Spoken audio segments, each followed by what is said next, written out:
Hey everyone, and welcome back to the Minnesota Homestead. Today we are going to talk about protecting our vegetable garden. A couple weeks ago I posted a video about amending our soil and protecting the garden and talked about a somewhat unusual method we were going to try to keep the deer out. So I want to give you an update on that, let you know how things are going. This is our first year doing a veggie garden up here, and we were hopeful that we wouldn't have to have something really obtrusive and wet with some fishing wire. It was great in theory, and people that have used that down, say in the cities where there aren't a lot of deer, have definitely found it useful, but the deer found our garden pretty darn quick. And unfortunately, this is one of the live and learn things, they did get in. Luckily, they only ate a little bit of our corn and beans, literally less than 10 ear of corn, and it was early enough that the corn has completely revitalized and is growing really well. But what we needed to do is get something a lot more robust in place. Because the deer had already discovered the garden and its deliciousness, we wanted to make sure we were doing something really robust right away. Because we already had all of these posts in, we didn't want to have to take those out and redo the whole thing. But the posts are only 5 feet. A couple of them, like our corners, are about 7 feet, but the rest were 5, and deer can easily jump a 5-foot fence. So we did two things.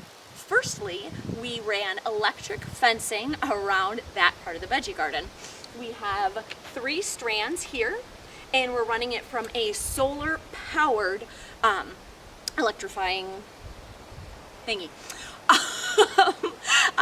And so that's completely solar powered. So those 3 strands start about 3 feet off the ground, which is where the chicken wire that's there to keep out the rabbits and whatnot stops, and it goes up to that 5 feet. I just ran that around.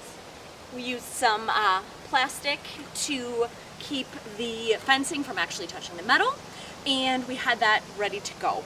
But because we knew the deer had probably already been jumping over the fence and may not be touching it, we put in a second row of posts.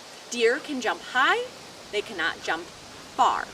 So this second round of posts has waist height, maybe 3.5 feet off of the ground, another strand of electric wire.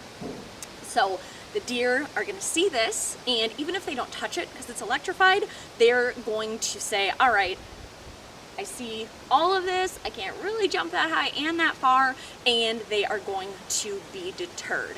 And I know that for a fact because we put this up over a week ago and no more deer.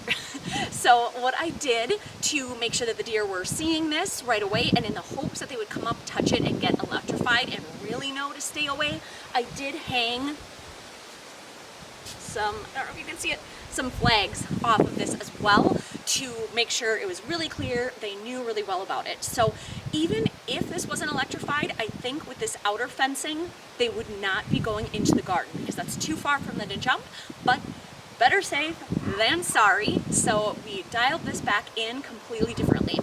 I'm always ready to live and learn, and I'm glad we caught this pretty soon, and our garden is flourishing with no pests.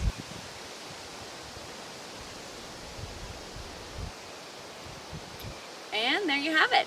Always trying new things. Thank you for stopping back up at the Minnesota Homestead to learn about how we learned and how we made some changes to the protection of our veggie garden.